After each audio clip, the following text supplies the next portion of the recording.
Over the last 1 week, a lot of developments have happened as far as the trade deals between India and the US is concerned. Also, let's speak about the relationship that we have with our very good friend, quote unquote, the United States, and what's the latest in that series. So our top story comes from the United States, of course. US President Donald Trump on Thursday signed an executive order imposing new tariffs on a broad range of trading partners, marking a major escalation in his trade agenda. The new tariffs are set to take effect on August 7th. The order, signed shortly after 7 p.m., follows days of intense negotiations and announcements from the White House as officials race to finalize deals with several countries and regional blocs ahead of the president's self-imposed Friday deadline.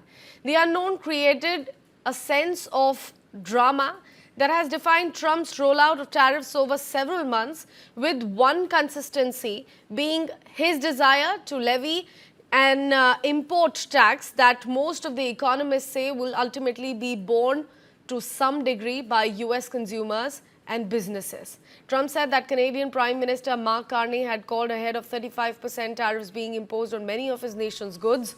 Trump imposed the Friday deadline after his previous quote-unquote Liberation Day tariffs in April resulted in a stock market panic as well.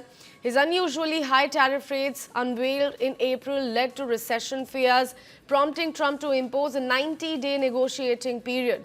When he was unable to create enough trade deals with the other countries, he extended the timeline and sent out letters to world leaders that simply listed rates, prompting a slew of hasty deals.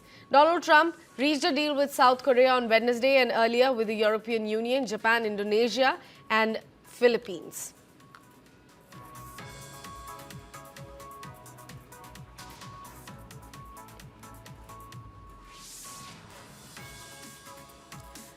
All right, let's discuss this and its implication for India as well as for the US. Joining us live from Texas is Republican Party's leader, Srini Raghavan. Mr. Raghavan, thank you so much for joining us here on broadcast at News9. I really want to understand from you, President Trump calls India a very good friend but still slapped a 25% tariff at us. How do you justify punishing a democratic ally over such small trade differences? Thank you, Sakshi. Good morning to all the viewers in India, and good evening to everybody here in the United States. Thanks for having me on the broadcast. I think we need to look back a little bit. I think when Modi ji was here in February, and even before that, I think President Trump and Modi ji have a great relationship, and I think as the biggest democracy and the oldest democracy, I think there is a very natural friendship between the two. So I think that friendship cannot be debated. But you see transpiring right now is basically a negotiation in progress, right? And these would have happened behind closed doors in regular scenarios. But here, President Trump, I think, was really hoping. And actually, I was on TV9, and a lot of people like me were really hoping that between February, when Modi ji visited the United States, and now, essentially 90 days have passed, and we were really hoping that a trade deal would be reached because there is so much commonality between the two, right? And I think what you're also seeing is probably a little bit of frustration along with the negotiation tactic.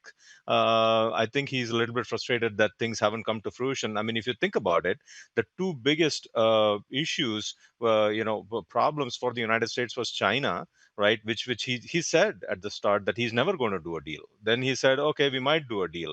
And now what we are looking at is China seems to have a deal with the United States.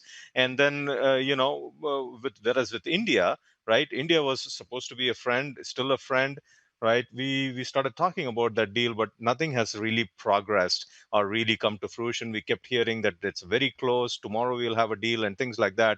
So I think broadly, I think there is a little bit of frustration. There is a little bit of negotiation tactic, but I think this deal should go through. I think the deal is the best for both countries if you look at the broader perspective. And I think something will happen. I'm still hopeful that this is not the end of the road. But end of the day, I mean, he still has to do what he says that he will do. So I think 25% is probably the right number in his mind, and that's what he's going with. But I'm truly hopeful that something will happen here positively.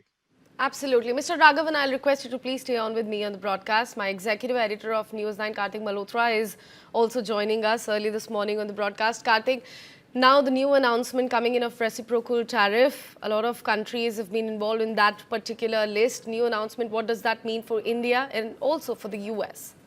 So it means a lot of things. For one, of course, the 25% tariffs actually that Donald Trump has imposed on India unilaterally is part of that reciprocal tariff, the new list which has been issued, which includes 68 countries.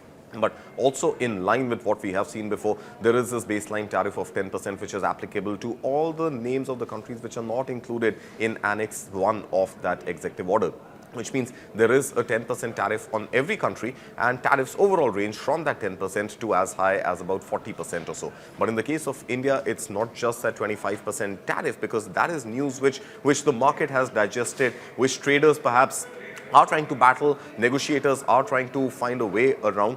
But there's also now this injection of fresh uncertainty with respect to India importing Russian oil and Russian defense equipment, and the penalty which Donald Trump is likely to impose on India for that. Now, I think it's not just about the economy, and that is the point that I would want to drive home. It's also now about geopolitics, because it's not just India, which is part of the BRICS bloc, or the only country that imports energy or defense equipment from Russia.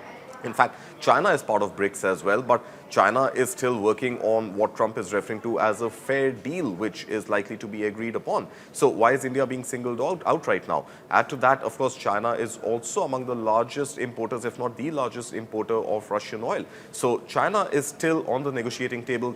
There has been, no discussion really yet on whether or not this August 7th, the extended deadline on tariffs, is going to be applicable to China, because China already has this pause until the 12th of August. But India squarely bang in the middle of that 10% to 40% tariff, now stuck at 25%, despite 5 rounds of negotiation and the 6th round expected end of August, around the 25th of August. So no deal really for India. And it has now elevated beyond just pure economics of tariffs, but also geopolitics with respect to India being part of the BRICS bloc as well as an importer of Russian oil. Absolutely. Mr. Raghavan, on that front, let me ask you my next question, since you said that we are still being hopeful that, if we were to look at the broader perspective, we are still thinking optimistic about it, that maybe something will be achieved between both the leaders, both the nations. It will benefit the businessmen living in both the countries. But Scott Bessent and Marco Rubio, both of them have backed this 25% tariff on India, saying that exporting crude oil from Moscow has become the frustration point for them. But if India, purchases oil from Russia, and if that's the key issue, why isn't the same standard being applied to other countries like that of China or Turkey? Yeah. So Karthik and Sakshi, I mean, you brought up the elephant in the room per se, right? So back in February, when we were doing this broadcast, I had very clearly mentioned that this is about energy and this is about geopolitics. So two things, right? So United States wants to sell oil energy to India. India is one of the fastest growing economy. Population is there, right? So we want to sell oil energy to India, right? So that's number one. What that explicitly doesn't explicitly but implicitly mean is that India has to step away from Russian imports, right, and sign up some kind of a long-term treaty with the United States. It was not set out in such open sentences, but that was always the meaning. Number two, US wants to sell arms and ammunitions to India. This was again very, very clear. So again, not said in so many words, but always the intent, right? So now why a different rule? To answer your question, you can never, in a discussion between the United States and China, we all know where China stands. China stands very firmly with the Russians. They are 100% dependent, or whatever percent dependent on them for energy. So they are not going to give up that. So what is Trump trying to negotiate with China is high tech semiconductors, and then he's trying to negotiate intellectual property rights. So those are the two things, again, never explicitly stated, but those are the things that he's trying to negotiate, and that is the basis of a deal with China. India, on the other hand, the deal was always about, Russian oil. Or oil imports, energy imports from the United States. It was always about strategic arms and ammunition.